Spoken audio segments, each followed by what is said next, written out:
दोस्तों एक लंबे अंतराल के बाद लगभग 1.5-2 साल बाद फाइनली एक बार फिर से दिल्ली में गेस्ट टीचर्स का आंदोलन धरना होने जा रहा है।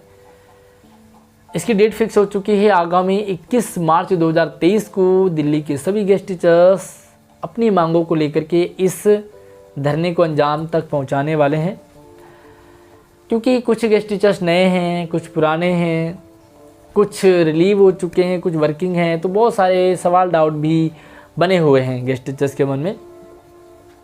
क्या होगा इस धरने का? अगर इस धरने में मैं न जाऊं तो क्या फ़र्क पड़ेगा? बहुत सारे गेस्ट टीचर्स का कहना है कि ये दिल्ली के गेस्ट टीचर्स का काम जब तक एलजी नहीं चाहेगा तब तक नहीं होगा। कुछ का कहना है कि बीजेपी ही फाइनल कर पाएगी। कुछ लोग कहते हैं कि आम आदमी पार्टी की सरकार करेगी, चाहेगी तभी होगा। इसलिए बहुत सारे सवाल दोस्तों के बने हुए हैं कि आखिर ये धरना किसके खिलाफ हो रहा है। और सबसे बड़ा सवाल ये है कि इस धरने को कौन करवा रहा है, कौन लीड करेगा, कौन सा एसोसिएशन, कौन सा ग्रुप इस धरने को करवा रहा है, और क्या कोई फ़ायदा होने वाला भी है इस धरने से या नहीं। तो इस टाइप के बहुत सारे सवाल भी बने हुए हैं। तो आपके सभी सवालों के जवाब आपको इस वीडियो में ज़रूर मिलेंगे। उससे पहले आपको एक सूचना ये है कि धरना करने से पहले या कहीं भी बड़ी संख्या में लोगों के इकट्ठा होने से पहले एक पुलिस परमिशन लेनी होती है, जिसे ये कह सकते हैं कि पुलिस को इन्फॉर्म करना कि हम इस जगह पर धरना देने वाले हैं। तो फाइनली इस धरने के लिए पुलिस परमिशन भी मिल चुकी है। तो बहुत सारे साथी इस बहम में ना रहें कि परमिशन नहीं मिली तो बिना परमिशन के। तो फाइनली परमिशन मिल चुकी है और आप इकट्ठा हो सकते हैं, क्योंकि पुलिस को भी बताना होता है कि हम इतनी लोग लगभग आने वाले हैं, हमारी ये मांग है, इस जगह पर आने वाले हैं। तो जगह क्या है? विधानसभा पे। तो विधानसभा ये जो रिंग रोड पे है, तो वहाँ पर ये धरना होगा। बहुत सारे साथियों का भाई कितने बजे से होगा? देखिए बजे कोई ये मेला तो है नहीं कि इतने बजे से इतने बजे तक होगा। तो एक इकट्ठा होने का टाइम नॉर्मली ये होता है कि 9, साढ़े 8, 9 बजे तक इकट्ठा हो जाए, ताकि 10 बजे तक सारे लोग आ जाएं। तो ये एक टाइमिंग रहती है। सबसे बड़ा एक अजीब सा सवाल होता है कि किसी भी आंदोलन के लिए या किसी भी मतलब यूनिटी जहाँ पर चाहिए होती है, वहाँ पे लोगों का ये रहता है कि मैं ना जाऊँ तो क्या फ़र्क पड़ेगा, मैं तो नहीं जा रहा ना, बाकी तो सारे जा रहे हैं। तो देखिए ऐसा आप बिल्कुल ना समझें, क्योंकि एक से ही 10 और 100 होते हैं और इसी तरह से संख्या बढ़ती है। अगर हर एक यही सोचने लग जाएगा कि मेरे न जाने से क्या होगा, तो शायद ही कोई धरना या आंदोलन या कोई प्रदर्शन हो पाएगा। सबसे बड़ा सवाल गेस्ट टीचर्स के मन में ये बना हुआ है कि क्या होगा इस धरने में जाकर। और इसी सोच के कारण, इसी कन्फ्यूजन के कारण कई लोग तो धरने में जाते ही नहीं हैं, उन्हें पता ही नहीं होगा क्या है। तो कुछ लोग तो ये भी सोचते हैं कि चलो यार इसी बहाने थोड़ा 2, 4, 5 घंटे घूम लिया जाए, पिकनिक टाइप का हो जाए। देखिए सबसे पहली बात ये कि ये धरना किसके खिलाफ हो रहा है? ये किसी के खिलाफ नहीं हो रहा है। ये कह सकते हैं किसी पार्टिकुलर किसी एक बीजेपी या आम आदमी पार्टी या किसी के खिलाफ नहीं हो रहा, बल्कि विधानसभा में आपने देखा होगा पीछे भी एक वीडियो बहुत वायरल हुई थी, जिसमें दिल्ली सरकार है उसने एक बहुमत से पास कर दिया था कि भाई हम लोग गेस्ट टीचर्स के बिल को हमने पास कर दिया है और अभी ये रेगुलर होंगे, इनकी पॉलिसी बनेगी। लेकिन उसे बीजेपी और एलजी ने रिजेक्ट कर दिया।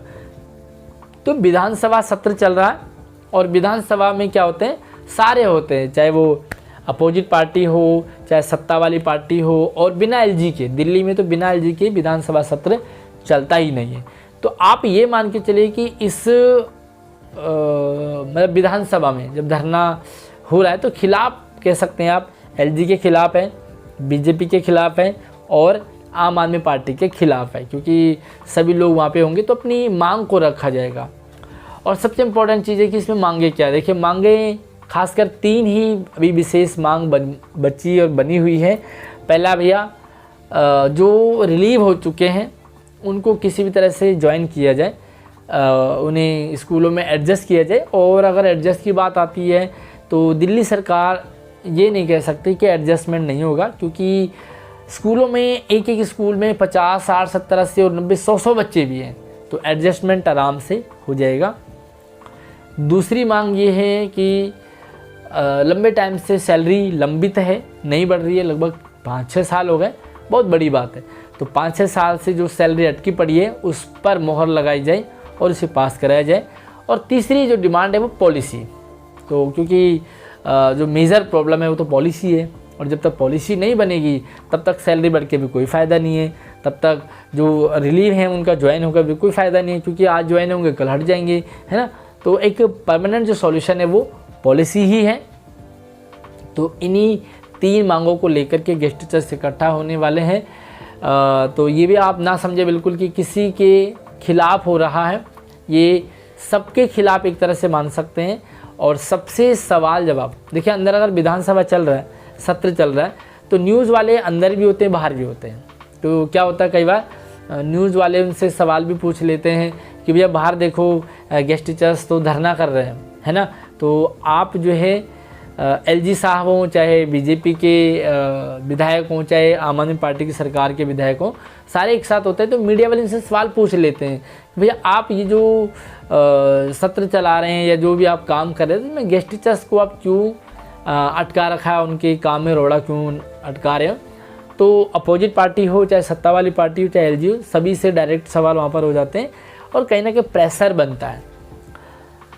देखिए कौन सा एसोसिएशन करवा रही है, तो ये भी काफ़ी सारे गेस्ट टीचर्स का डाउट रहता है।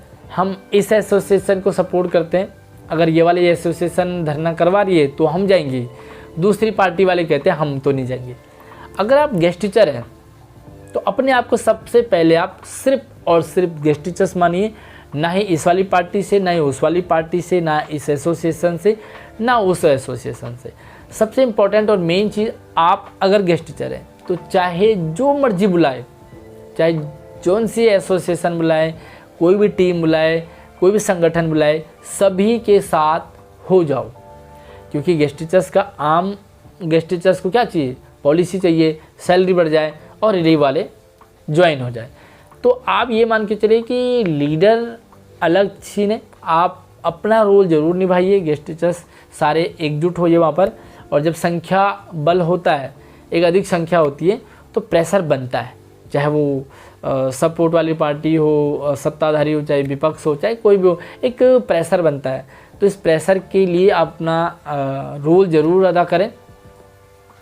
क्या होगा इसका, देखिए सबसे इम्पोर्टेंट चीज़ है कि एटलीस्ट सैलरी नहीं बढ़ रही है, तो ये सारी बातों को एटलीस्ट रखा जाए। और पीछे जब भी पिछले दिसंबर में शिक्षा मंत्री, जो पूर्व शिक्षा मंत्री मनीष सिसोदिया जी हैं, उन्होंने सैलरी बढ़ने का आदेश दे दिया था, मतलब ट्वीट करके बता दिया था।